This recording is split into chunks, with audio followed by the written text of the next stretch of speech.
Billahi minasyaitonir rajim. Bismillahirrahmanirrahim. Assalamualaikum warahmatullahi wabarakatuh. Alhamdulillahi rabbil alamin. Alhamdulillahilladzi arsala rasulahu bil huda wa dinil haqq liyudhhirahu 'alad dini kullih wa kafa billahi shahida.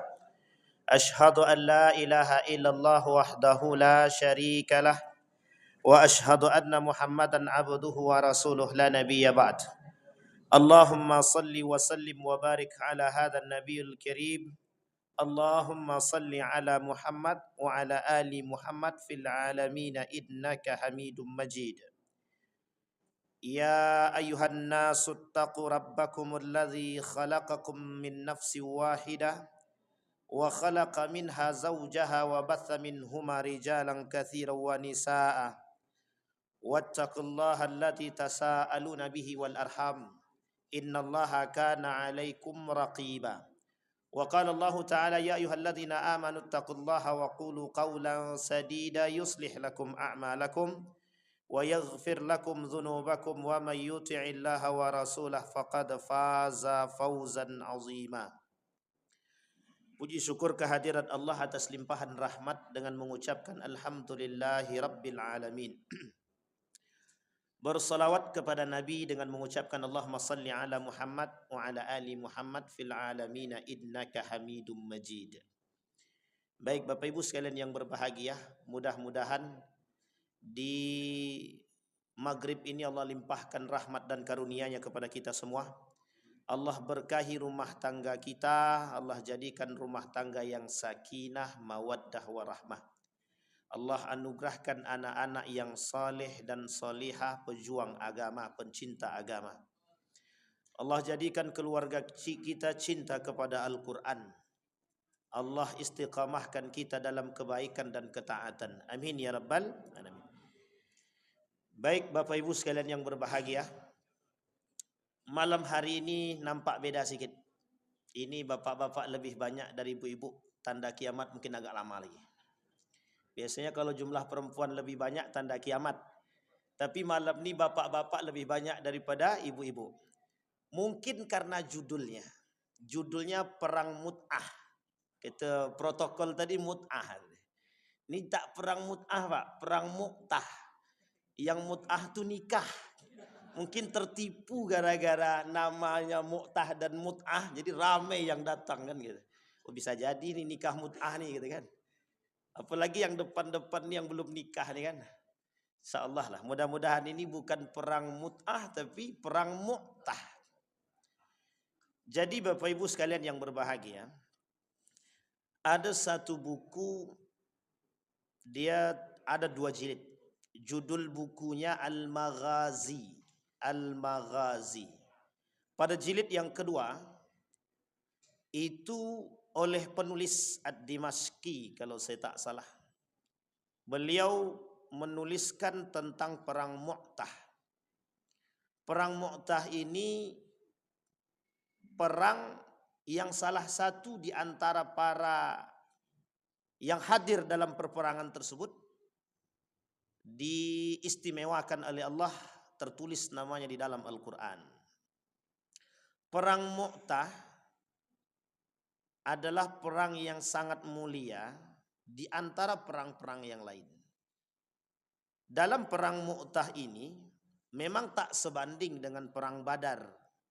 Perang Badar itu sampai Allah katakan kepada baginda Nabi Muhammad SAW, tidak ada yang boleh mencela ahlul Badar.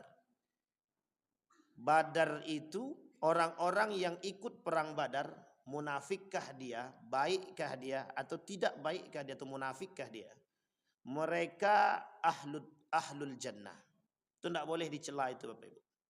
Salah satu yang ikut perang Badar itu banyak daripada ada namanya Marwan dan Abu Ubaid bin Salul, itu orang munafik. Dan itu tetap mendapatkan kemuliaan. Tetapi sebagian lagi ada nama-nama tertentu yang pada perang Uhud itu dikecam oleh baginda Nabi Muhammad sallallahu alaihi wasallam. Perang Mu'tah 629. terjadi pada tahun 629. Ini perang yang cukup unik. Nabi tahu, Nabi bercerita tentang perang Mu'tah, perang sedang terjadi, Nabi bercerita. Dan Nabi tahu siapa yang mati dalam perang itu. Dan Nabi sampaikan ketika bercerita. Satu ketika, Nabi sedang melaksanakan salat dengan para sahabat. Setelah melaksanakan salat, diperintahkanlah oleh Nabi beberapa orang untuk satu orang untuk mengantarkan surat kepada raja kafir tentang pernyataan Nabi untuk mengajak kepada agama Islam. Risalah, surat.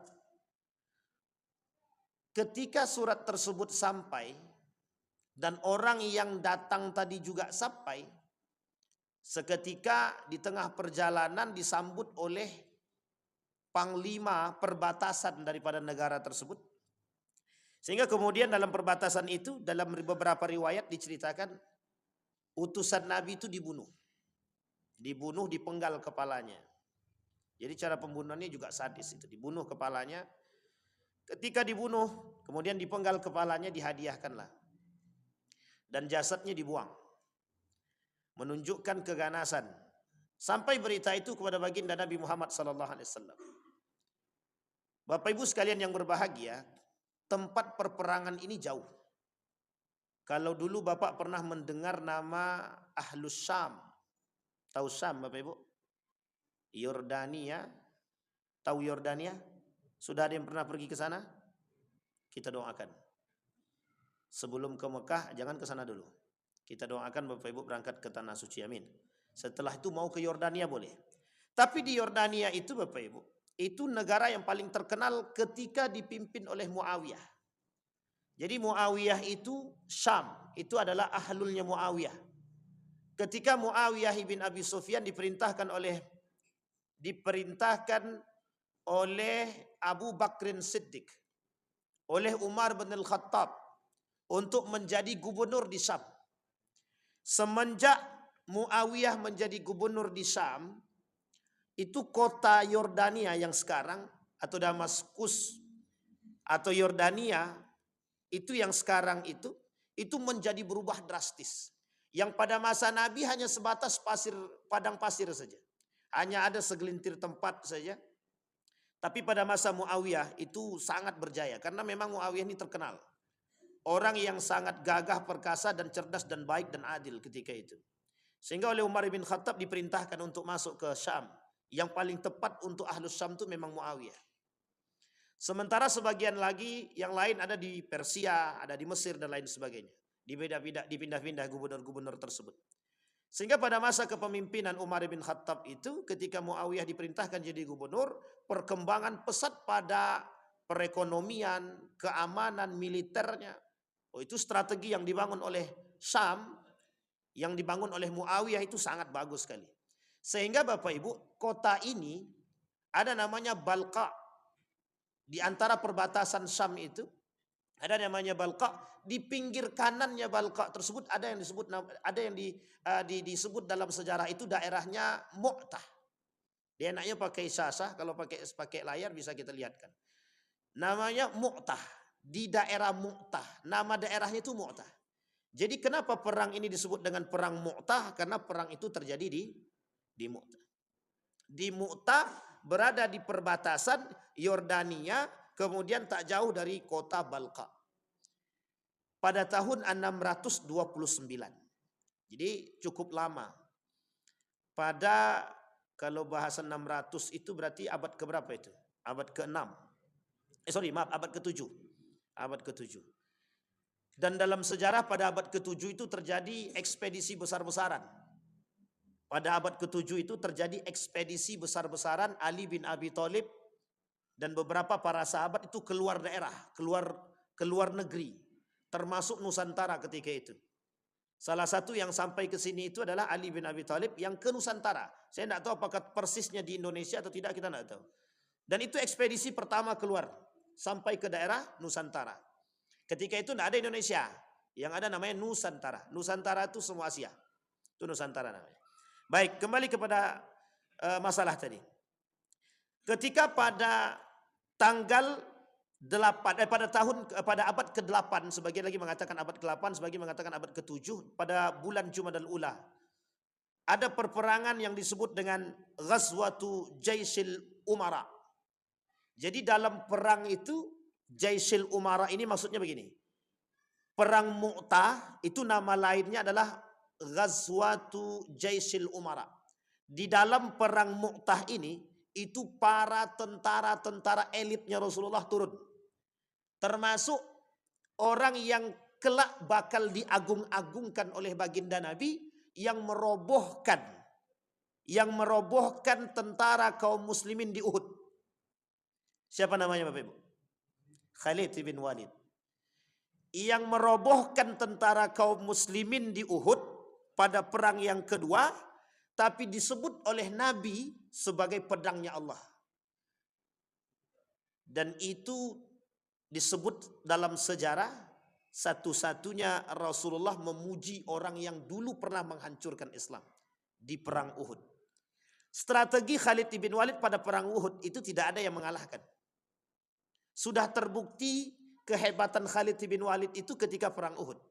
Semua orang membuktikan. Khalid bin Walid sengaja menyuruh orang-orang yang ingin berperang dengan Nabi kafir Quraisy tadi pada Uhud pertama, itu orang-orang yang memang garda terdepan dengan harta rampasan yang cukup. Dengan harta yang cukup, bukan harta rampasan, dengan harta yang cukup. Sehingga di bawah Jabal Rumat, kalau Bapak Ibu berangkat ke Mekah, ada namanya gunung bukit yang kecil di antara di sekeliling bukit Uhud itu. Bukit Uhud itu panjang membentang, yang paling tinggi. Di bawahnya ada namanya Jabal Rumat yang paling kecil tempat pemanah. Itu sengaja. Ternyata oleh Khalid bin Walid itu sengaja. Disuruh garda terdepan tadi, panglima-panglima perangnya kafir Quraisy tadi, dan sama mereka ada harta-harta. Jadi ketika mati para syahid, bukan syahid, orang-orang kafir Quraisy yang mati tadi, otomatis harta rampasannya banyak, sangat banyak. Dan itu ternyata pancingan oleh Khalid bin Walid terhadap kaum munafik yang ikut berperang pada Uhud itu. Jadi uniknya, strategi yang dibangun oleh oleh Khalid bin Walid tahu persis kalau pemanah yang di atas tuh akan turun. Coba bayangkan. Sehingga pada perang Mu'tah, itu umat muslim perang yang pertama kalah. Bukan kalah sebenarnya. Diajak mundur oleh Khalid bin Walid setelah 3 orang yang dikatakan oleh Nabi sebagai ahlul jannah. 3 orang. Yang Nabi bercerita mereka dalam perang, Nabi sampaikan sepersis. Kejadian yang disampaikan oleh Nabi persis seperti apa yang terjadi di medan perang. Ini kelebihan perang Mu'tah. Makanya disebut di sini perang Mu'tah dan mukjizat Rasulullah. Jadi mukjizatnya Rasulullah adalah salah satu bentuk dalam perang Mu'tah tadi. Nabi sedang bercerita, mereka sedang berperang, kejadian perperangan itu diceritakan oleh Nabi. Nabi tak ikut perang. Nabi tak ikut. Nabi di Madinah tak ikut perang. Tapi dalam perang itu Nabi bercerita. Sama seperti halnya Umar bin Khattab ketika naik jadi seorang khalifah, naik ke atas mimbar. Sedang khutbah, sahabat disuruhnya berperang, ekspansi, perluasan wilayah. Ketika sedang berperang, Umar bin Khattab sedang khutbah.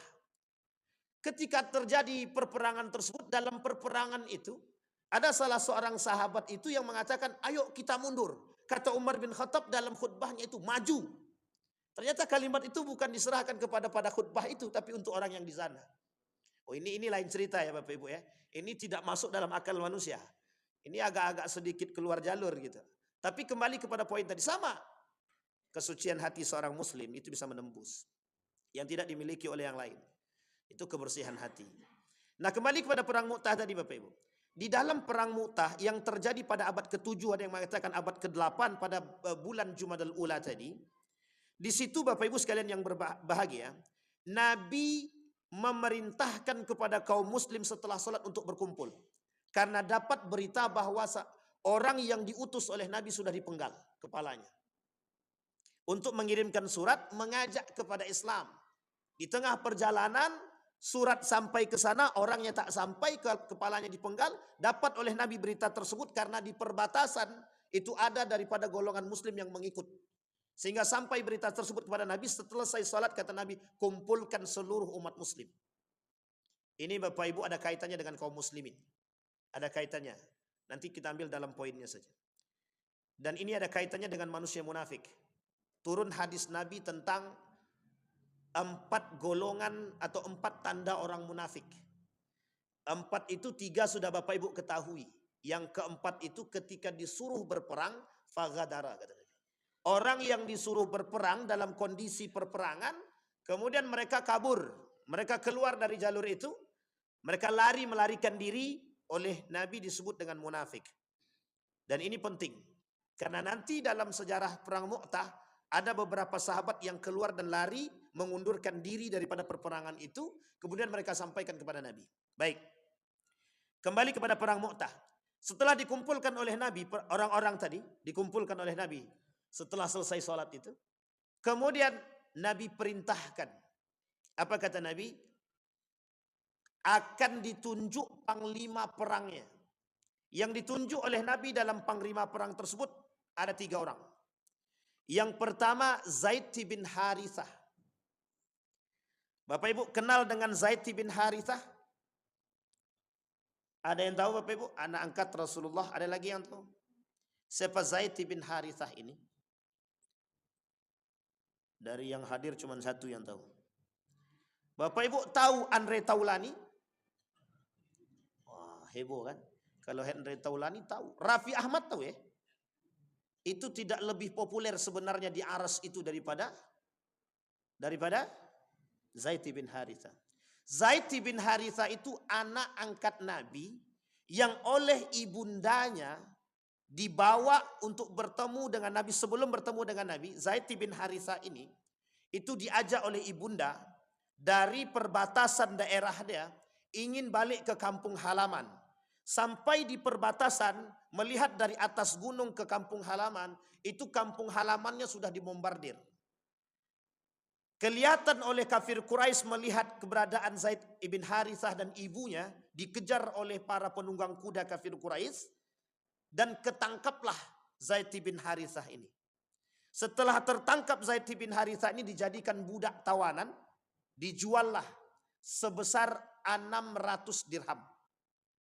Ketika dijual 600 dirham bersama budak-budak yang lain, maka Zaid bin Harithah ini diambil oleh paman daripada Siti Khadijah. Yang kelak paman Siti Khadijah menyerahkan Zaid bin Harithah sebagai budak kepada baginda Nabi dan Khadijah. Dijadikan budak oleh Siti Khadijah dan Rasulullah, tapi diperlakukan layaknya sebagai seorang anak. Tapi Zaid bin Harithah punya kecerdasan yang sangat-sangat cerdas. Sehingga Zaid bin Harithah, orang tuanya sedang bingung mencari keberadaan Zaid bin Harithah, sementara Zaid bin Harithah merasakan kenikmatan bersama baginda Nabi Muhammad SAW. 2 tahun pertama Nabi, apa kata Nabi? Aku bebaskan engkau menjadi budak. Dibebaskan oleh Nabi menjadi budak. Tetapi ketika dia dibebaskan menjadi budak, dia tetap bersama Nabi, tinggal bersama Nabi, tapi sudah menjadi manusia merdeka. Dan ini kelak menjadi seorang yang sangat disayang oleh baginda Nabi Muhammad sallallahu alaihi wasallam. Apa kata Nabi? Allah abadikan nama Zaid ini di dalam Al-Qur'an. Allah abadikan nama dia di dalam Al-Qur'an.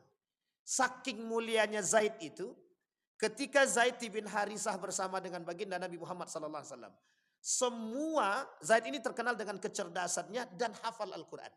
Di usia yang sangat belia dengan kecerdasannya dia hafal. Singkat cerita Bapak Ibu sekalian yang berbahagia, orang tua Zaid bin Harithah mendapat kabar bahwa di Mekah Zaid bin Harithah ditemukan. Jadi para pengembala yang datang dari kampung mereka, Basrah, ingin melihat Zaid bin Harithah, mereka berdagang di Mekah, kemudian bertemu dengan Zaid bin Harithah. Apa kata Zaid? Sampaikan beritaku kepada orang tuaku bahwa aku dalam keadaan baik. Jadi kehilangannya ketika diambil kemudian dijadikan budak. Setelah itu hampir 10 tahun tidak ketemu. Orang tuanya sudah stres. Singkat cerita, dapatlah berita bahwa anaknya di Mekah, orang tuanya datang. Ayahnya datang bersama pamannya. Sampai di situ disuruh pilih. Apa kata Nabi kepada Zaid? Sekarang engkau pilih saja. Kalau engkau mau bersama ayahmu, aku bebaskan engkau tanpa ada uang tembusan. Tapi kalau engkau mau bersama diriku, aku sangat mengharapkan keberadaanmu. Ditanya sama Zaid ibn Harithah. Apa kata Zaid bin Harithah? Wallahi aku akan tetap tinggal bersama orang yang paling dicintai. Itu ketika Nabi berada di Mekah. Bayangkan orang tuanya datang dari Basrah cuma 2 hari untuk bertemu dengan anaknya, tapi sampai ketemu dengan anaknya lebih memilih Rasulullah, bukan memilih ayahnya. Tapi ayahnya tak sedih. Kenapa tak sedih? Karena ayahnya tahu. Waktu itu ayahnya belum masuk Islam. Ayah dia tahu bahwa anak dia bersama orang yang paling jujur. Satu kota Mekah itu mengerti dan mengenal. Apakah kalian kenal Muhammad bin Abdullah? Tidak ada satupun yang tak kenal. Singkat cerita Bapak Ibu, Zaid bin Harithah bersama baginda Nabi Muhammad SAW di Mekah dan ikut bersama Nabi pindah ke Madinah, hijrah ke Madinah. Disitulah Bapak Ibu kata Nabi, Zaid bin Harithah yang akan menjadi panglima perang dalam perang Mu'tah. Perang itu awalnya bukan disebut dengan perang Mu'tah. Awalnya ketika tahu keadaan utusan yang diutus oleh Nabi itu dipenggal, Nabi ingin orang-orang ini menyerang negeri Sam. Serang negeri Sam pokoknya. Gimana caranya? Serang. Panglima perangnya disuruhlah Zaid bin Harithah. Tapi Nabi sampaikan, andai kata Zaid bin Harithah terbunuh, kata Nabi, maka panglima perangnya turun kepada Ja'far ibn Abi Talib. Ja'far bin Abi Talib. Ja'far bin Abi Talib ini juga termasuk orang yang dimuliakan. Tapi dalam hadis Nabi nanti disebutkan 3 orang ini ahlul jannah, tapi 2 diantaranya merasakan sa'adah, 1 diantaranya kurang sa'adah. Nanti kembali kepada poin ini. Nah, kata Nabi, andai kata Ja'far ibn Abi Talib terbunuh, maka panglima perang selanjutnya akan diambil alih Abdullah bin Ruwaha. Sama, ketiga-tiga orang ini punya cerita yang sangat-sangat unik dalam cerita sejarah. Sahabat Nabi 3 orang ini punya cerita yang unik. Kembali kepada Abdullah bin Ruwaha. Bapak Ibu sekalian yang berbahagia, kata semua yang hadir ketika itu semua berangkat perang. Berangkat perang. Ada orang-orang yang ketika diperintahkan oleh Nabi untuk berangkat perang, sampai ke Balqa di perbatasan itu, di antara mereka ada yang mundur. Kenapa? Awalnya jumlahnya itu sedikit. Jumlah musuh itu sedikit. Tidak banyak, cuma 1.000 dalam riwayat. Sementara umat muslim ketika itu ada 3.000. Ternyata kafir Quraisynya menambah berjumlah 100.000. Itu yang membuat umat muslim goyang. Apa jawaban Abdullah bin Ruwaha ketika itu? Yang paling unik dari bahasanya Abdullah bin Ruwaha. Mundur pengecut, maju gentle. Itu bahasa kita hari ini. Tapi kemudian kata Abdullah bin Ruwaha, perperangan kita bukan karena senjata, melainkan perperangan kita karena Allah. Kita bukan karena senjata, kita bukan karena menang. Kita berperang karena Allah. Kalau kalian maju mati syahid. Itulah yang kita harapkan. Di situ Bapak Ibu, semangat juang umat muslim itu timbul. Tapi coba sekarang kita perintahkan kepada anak-anak kita untuk juang, semangat, syahid, masuk surga. Entar dulu. Janji surga tapi itu masih tetap entar dulu. Bapak Ibu berani? Ada bapak-bapak yang di sini siap berangkat ke Palestina untuk jihad? Berani Pak? Siap tuh. Mantap. Kalau ada dana kan? Tak ada dana, saya bisa berangkat itu. Tapi penting Bapak Ibu. Coba kita bayangkan. Itu memang tidak ada lagi sekarang. Kecuali atuk tuh. Saking semangatnya atuk tuh. Tuk, anak bapak tuh. Cucu ada? Aman cucu aman? Bini tak boleh. Baik. Kembali kepada poin kita Bapak Ibu. Bayangkan. Ketika 3 orang itu diperintahkan oleh Nabi, semua umat muslim sangat semangat. Mereka berangkat ke perbatasan. Sampai di perbatasan Bapak Ibu. Sampai di perbatasan. Melihat jumlah yang 100.000 dengan jumlah yang 3.000. Sangat tidak imbang sekali. situ goyang kaki. Bukan bapak ibu saja. Yang hadir ketika itu orang-orang mukmin, mereka semua gemetar. Tapi apa kata Abdullah bin Ruwaha untuk membangkitkan semangat ini? Kata Abdullah bin Ruwaha, kita berperang bukan karena senjata. Kita berperang bukan karena menang. Tapi kita berperang untuk mendapatkan, berperang karena Allah. Dan kalau kita mati, kita syahid. Saking semangatnya Bapak Ibu, perperangan terjadi. Bendera pertama dipegang oleh Zaid bin Harithah. Ketika berperang dalam perperangan tersebut, Zaid yang paling pertama kali maju dan menebas sekian banyak orang, sehingga dikepung Zaid bin Harithah dengan kudanya. Itu pembunuhan Zaid bin Harithah itu unik. Tidak sanggup dengan pedang membunuh Zaid bin Harithah persis seperti membunuh Al-Husain. Jadi Al-Husain itu dengan pedang yang tajam tadi, itu tidak ada yang sanggup berperang dengan pedang kepada Al-Husain. Caranya adalah ditembak dari jauh pakai panah sampai 10 tembakan panah menusuk ke badan dia, baru kemudian ditombak. Ditombak dulu. Setelah ditombak barulah dipedang. Sama dengan Zaid bin Harithah, ketika berada di atas kuda, itu tidak ada satupun yang sanggup memedang dia. Sehingga ditembak dengan panah sekitar 20 panahan, masuk ke badan Zaid bin Harithah dan masih hidup. Dan masih hidup. Nah kemudian dia terjatuh, setelah terjatuh barulah kemudian ditebas. Kemudian bendera tersebut, tapi dalam riwayat yang lain dikatakan begini. Tangan kiri dia memegang bendera. Ketika tangan kiri memegang bendera, itu tangan kirinya putus. Setelah tangan kirinya putus, bendera dipindahkan tangan kanan, diambil dengan tangan kanan dia. Ketika tangan kanan megang bendera, tangan kanannya diputus. Setelah tangan dia putus, barulah ditembak dengan panah. Sekitar 20 tembakan panah, anak panah menusuk kepada badan Zaid bin Harithah. Tapi pada kondisi tersebut, Zaid masih hidup, artinya masih bisa bernafas. Sehingga kemudian di akhir jatuh, barulah kemudian dihabisi, dipedang. Badannya disait, kakinya dipotong. Artinya masih terjadi mutilasi waktu itu. Disambutlah bendera tersebut, diambillah bendera tersebut oleh seperti yang dikatakan oleh Nabi. Siapa namanya? Ja'far ibn Abi Talib. Nabi, perperangan terjadi. Nabi ketika di Madinah mengumpulkan sahabat-sahabat yang tidak ikut berperang. Orang-orang yang tidak ikut berperang, ikut bersama Nabi di dalam masjid. Nabi ketika menceritakan itu, di Masjidin Nabawi sambil bersandar Nabi ceritakan. Setelah ini kata Nabi, bendera akan diambil oleh, sama seperti reporter. Kata Nabi, setelah itu bendera akan diambil oleh Ja'far bin Abi Talib. Persis dalam perjalanan seperti itu. Ketika bendera diambil oleh Ja'far bin Abi Talib, itu perperangan semakin sengit. Ja'far semakin semangat untuk membunuh.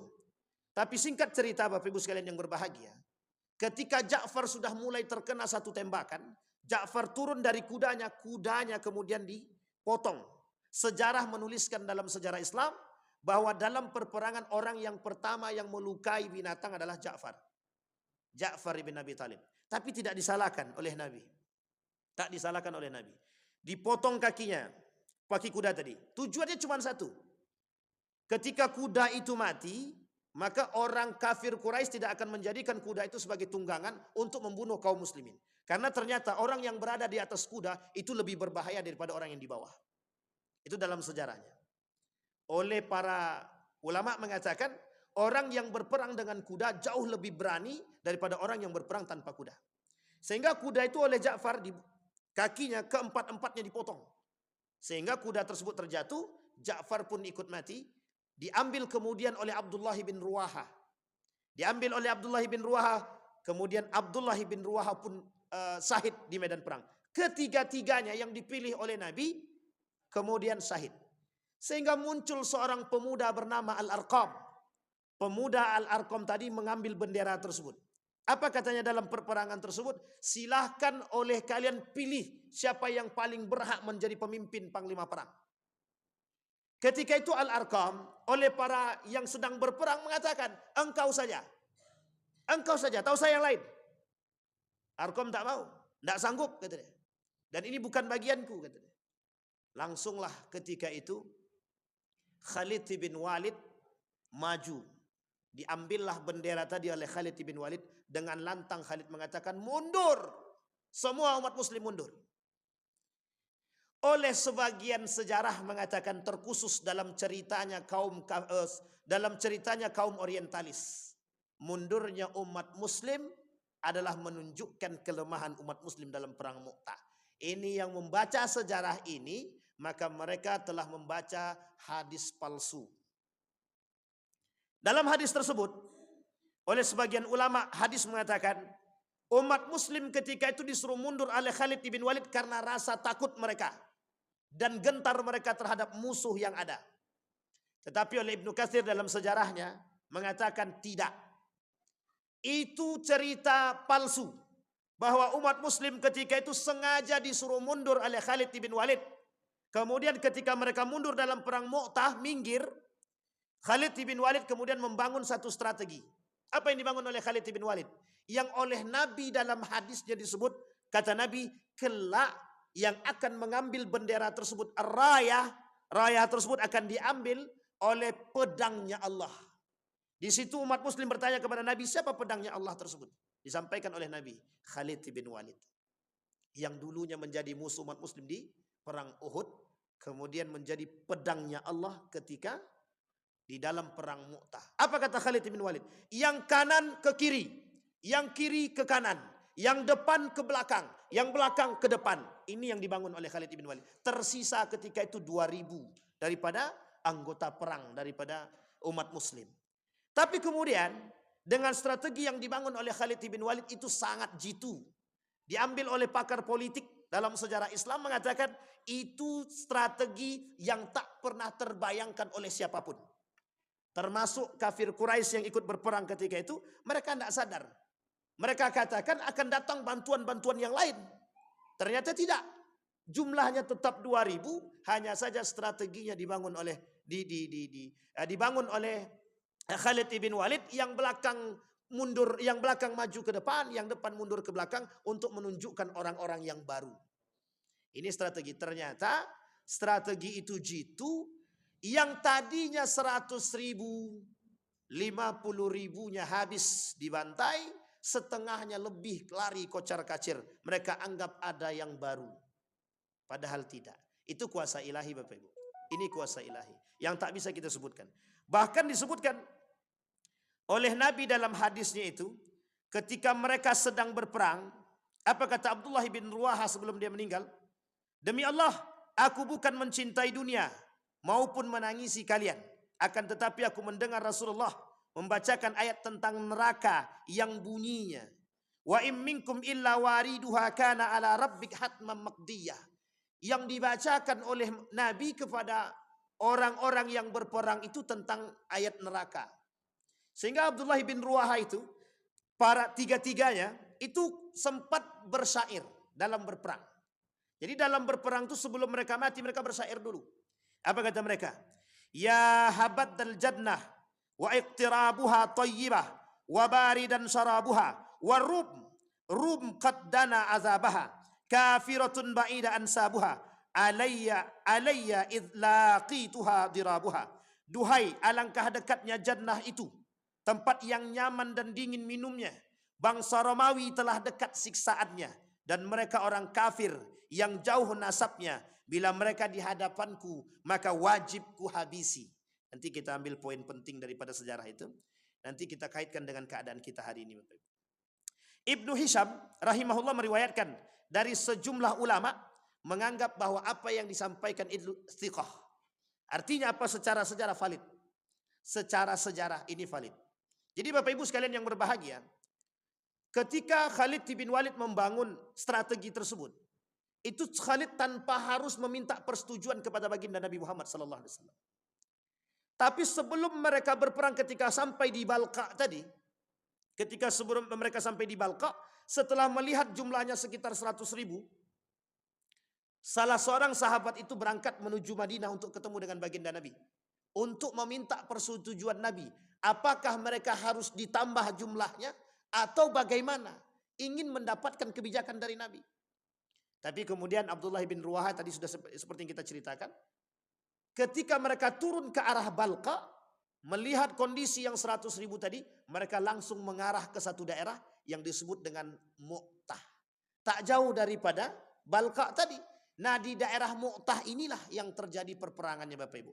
Jadi kalau Bapak Ibu nanti ke Yordan, itu bakal diketahui bahwa sejarah perang Mu'tah itu oleh pemerintah Yordan itu dijadikan salah satu tempat wisata dan mengenang perjuangan para sahabat-sahabat yang syahid ketika itu. Sehingga empat orang ini oleh para ulama hadis itu dikatakan keempat ini, orang-orang yang empat tadi, Abdullah bin Ruwaha, Ja'far bin Abi Talib, Zaid bin Harisah, Khalid bin Walid, itu dijanjikan oleh Allah dimasukkan ke dalam surga. Satu ketika Bapak Ibu, Nabi bermimpi. Ketika Nabi bermimpi, di dalam mimpinya Nabi bertemu dengan 3 orang tersebut. 3 orang. Siapa yang pertama? Zaid bin Harisah, Ja'far bin Abi Talib. Yang ketiga, Abdullah bin Ruwaha. Apa kata Nabi kepada mereka? Bagaimana keadaan kalian? Kami sangat menikmati. Artinya mereka sudah masuk dalam surga, dalam mimpi. Ketika Nabi bertanya, 2 orang ini merasakan kebahagiaan. Tapi ada satu di antara mereka yang tidak merasakan kebahagiaan. Siapa mereka? Ja'far. Ja'far ibn Abi Talib kurang merasakan kebahagiaan. Nabi tanya, kenapa? Apa masalahnya? 2 di antaranya berperang dan ragu, yang 1 di antaranya ada keraguan. Ini yang kemudian menjadi persoalan Bapak Ibu. Ja'far ternyata setelah diurut oleh para pakar sejarah bahwa Ja'far ibn Abi Talib tadi sempat berkata kepada para sahabat yang lain, bagaimana kalau kita kembali untuk meminta kebijakan baginda Nabi? Apakah perperangan ini ditambah daripada orang-orang yang masih ada di Madinah atau mundur? Itu dia Bapak Ibu. Nah, Bapak Ibu sekalian yang berbahagia, oleh para ulama mengatakan sejarah Mu'tah ini adalah sejarah menunjukkan mukjizat Nabi. Ketika Nabi duduk bersama para sahabat yang lain sedang berperang, Nabi menceritakan perperangan tersebut sementara Nabi tidak berangkat perang. Jadi Nabi bercerita di Madinah, apa yang Nabi ceritakan dalam kondisi perperangan tersebut semua Nabi sampaikan. Disinilah menunjukkan bahwa Nabi punya mukjizat, bahwa Nabi bisa memperhatikan kejadian yang sedang terjadi. Dan Nabi menceritakan, disampaikan, dan hadis ini sahih. Baik Bapak Ibu sekalian yang berbahagia. Nah, mukjizat Nabi yang tidak dimiliki oleh siapapun. Mukjizat Nabi yang tidak dimiliki oleh siapapun. Ma'asyiral muslimin rahimakumullah. Jadi ketika Umar bin Khattab melakukan hal yang serupa, itu sebenarnya ada. Karena Nabi pernah melakukan hal demikian.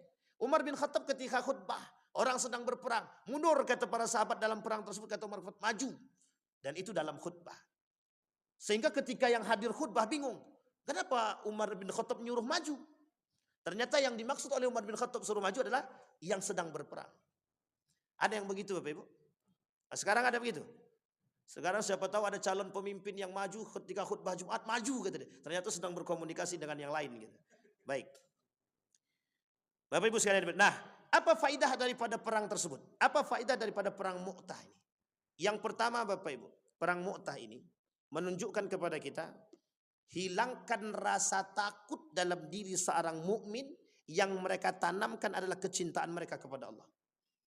Seperti yang dikatakan oleh Abdullah bin Ruwaha. Kata Abdullah bin Ruwaha, kita berperang karena Allah. Bapak Ibu sekalian yang berbahagia. Dalam satu riwayat Nabi mengatakan, di dalam diri seorang muslim, kelak di akhir zaman, itu akan berkurang rasa takut mereka kepada Allah. Nah, itu terjadi Bapak Ibu. Ketakutan umat muslim di akhir zaman kepada Allah itu berkurang. Tetapi ketakutan umat muslim kepada manusia itu bertambah. Sehingga apa yang terjadi Bapak Ibu? Kecintaan mereka kepada Allah itu karena sebab. Kecintaan mereka terhadap manusia karena sebab. Sehingga kecintaan mereka kepada Allah berkurang, kecintaan mereka terhadap manusia yang bertambah. Dan itu persis seperti apa yang dikatakan oleh baginda Nabi Muhammad SAW. Kelak di akhir zaman kata Nabi, orang-orang yang takut kepada Allah itu akan semakin berkurang. Bapak Ibu sekalian yang berbahagia, perlu kita pahami, itu poin yang pertama. Sekarang poin yang kedua Bapak Ibu, daripada perang Mu'tah, kembali kepada ayat yang disampaikan oleh Allah di dalam Al-Quran.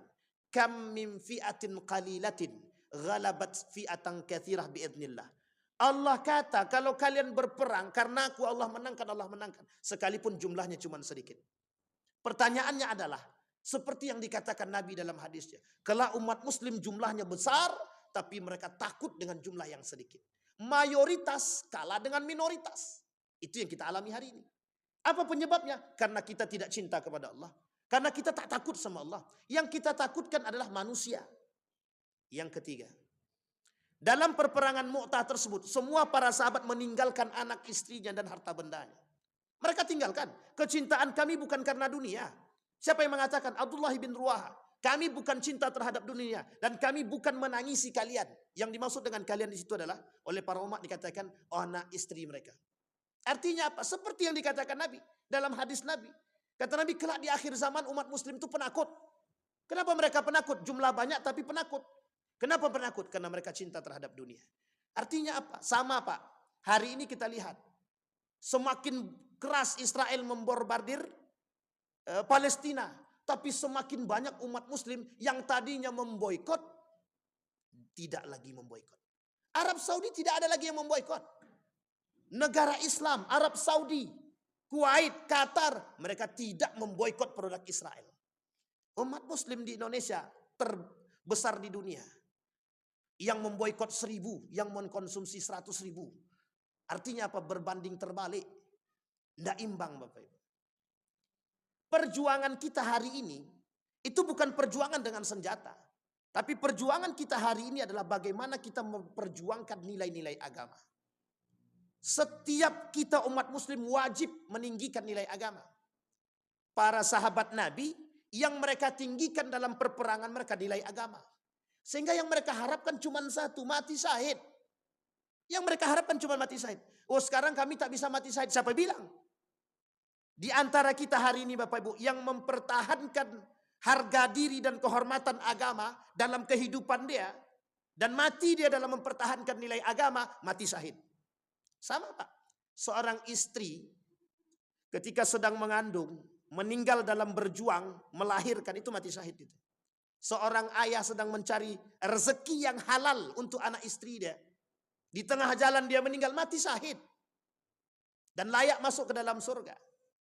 Jadi Bapak Ibu sekalian yang berbahagia, itu penting untuk kita pahami. Itu poin yang keempat. Sekarang poin yang kelima Bapak Ibu. Poin yang kelima daripada hadis tersebut. Ketika dalam perang, di dalam perperangan, itu boleh saja membawa bekal. Jadi Bapak Ibu, Nabi menyampaikan kepada sahabat yang mau berperang tadi, kalian dalam perperangan bawa perbekalan. Kenapa? Karena ketika Ja'far ibn Abi Thalib dalam perperangan, ketika tangan dia sudah putus satu, itu datang sahabat yang mengantarkan air minum. Minum air ini. Agar apa? Agar semangatmu semakin tumbuh. Setelah diminum, sedang minum, itu musuh kemudian membardir.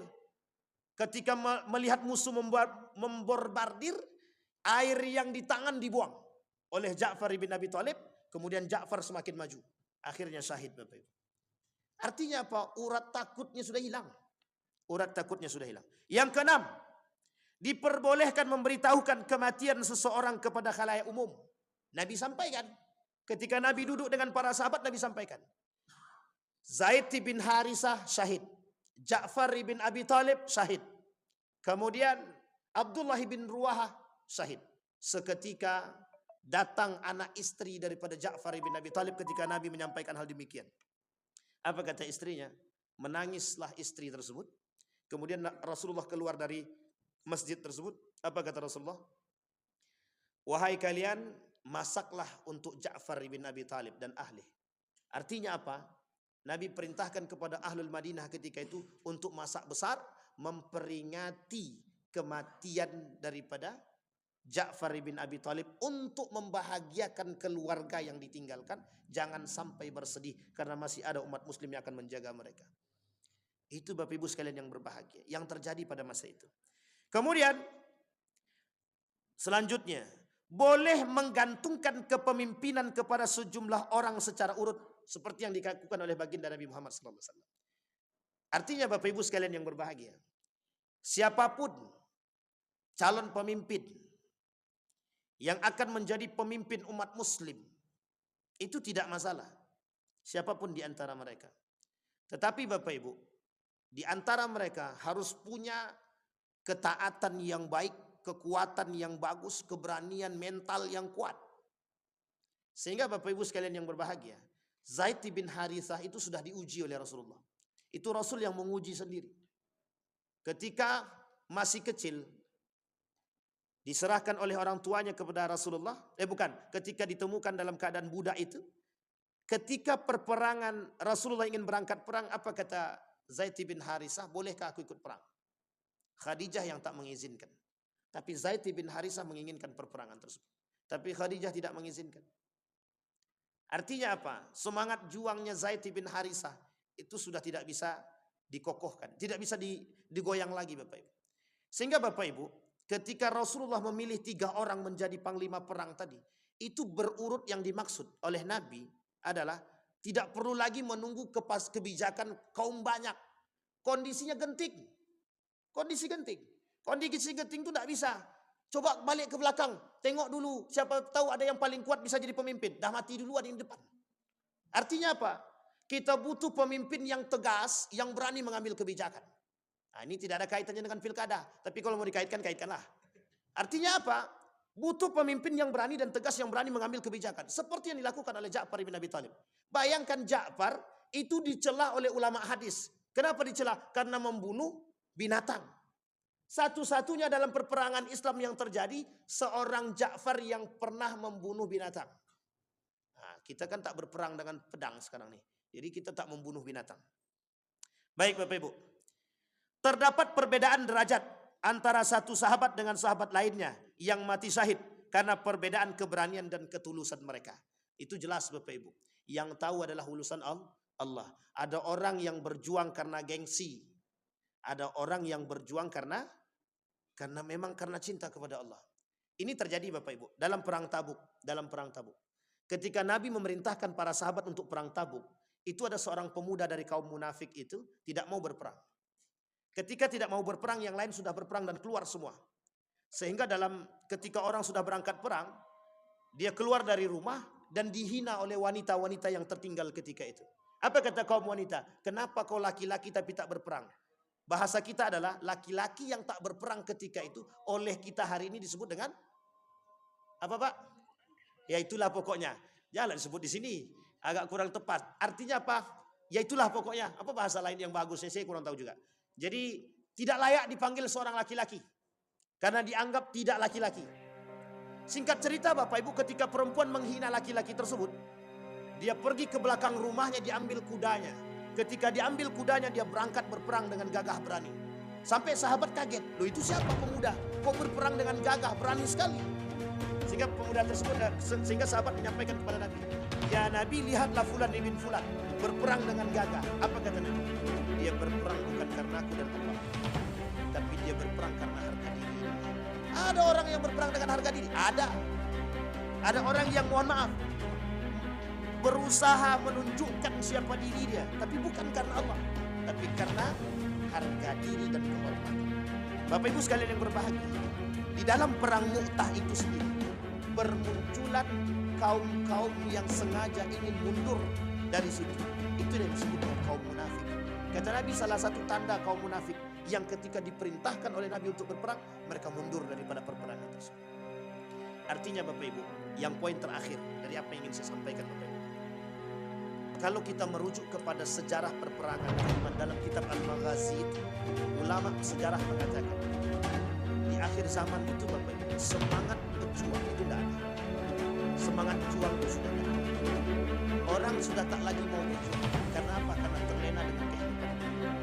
Maka Bapak Ibu, saya berharap kepada kita semua yang belajar tentang sejarah perjuangan umat Muslim, hendaknya di dalam diri kita tertanam bagaimana semangat memperjuangkan kalimat La ilaha illallah. Apa maksudnya? Setiap orang yang di dalam dirinya tertanam semangat juang, itu mustahil bagi mereka ketika melihat kemungkaran mereka diam. Itu mustahil. Tapi hari ini orang berpikiran setiap kemungkaran yang terjadi mereka katakan itu urusan mereka dan bukan urusan. Artinya apa? Dalam diri umat Muslim hari ini tidak tertanam semangat juang. Mereka melihat Palestina cuma sekedar melihat. Palestina berjuang dalam menghadapi kehidupan mereka. bukan kehidupan mereka yang mereka pertaruhkan di Palestina itu. Mereka mempertaruhkan Baitul Maqdis yang sudah menjadi bagian dari mereka. Kewajiban umat muslim, bukan Palestina, menjaga Baitul Maqdis. Itu bukan kewajiban Palestina, tapi kewajiban kita umat muslim. Sehingga Bapak Ibu, salah satu perjuangan yang paling rendah yang dilakukan umat muslim hari ini mendoakan masyarakat Palestina. Tapi yang paling kuat yang bisa kita lakukan hari ini, kalaupun kita tak sampai ke sana, jangan pernah berhenti memboikot produk Israel. Jangan pernah berhenti. Sekalipun Saudi, negara-negara Islam yang lain tidak memboikot produk Israel. Paling tidak itu Bapak Ibu. Bapak Ibu mengangkat senjata ke sana tak mungkin. Bakhtiar Nasir, Ustadz Bakhtiar Nasir tak bisa berangkat ke sana. Dia buat satu gerakan bersama polisi-polisi itu dengan motor gedenya, mereka keliling Indonesia untuk menyatakan keberpihakan mereka terhadap Palestina dan mereka katakan bahwa mereka tidak sendirian. Artinya Bapak Ibu, kita butuh semangat itu. Hari ini kita butuh semangat itu. Dan yang paling terakhir Bapak Ibu, tolong tanamkan dalam diri kita semangat juang. Yang paling penting adalah memperjuangkan nilai-nilai agama dalam kehidupan kita, keluarga kita, dalam kehidupan sehari-hari. Yang selalu digadang-gadangkan oleh kaum kafir Quraisy, terutama orientalis atau kaum liberal. Kaum liberal itu berjuang menjauhkan kita dari agama. Kenapa kita tidak berjuang menjaga nilai agama? Saya kira itu saja, mudah-mudahan bermanfaat bagi kita semua Bapak Ibu. Sebelum kita tutup, Bapak Ibu sekalian yang berbahagia, mohon kesediaan Bapak Ibu semua, kerelaan hati, keikhlasan dan keridhaannya untuk mendoakan saudara kita yang sedang sakit. Nama saudara kita yang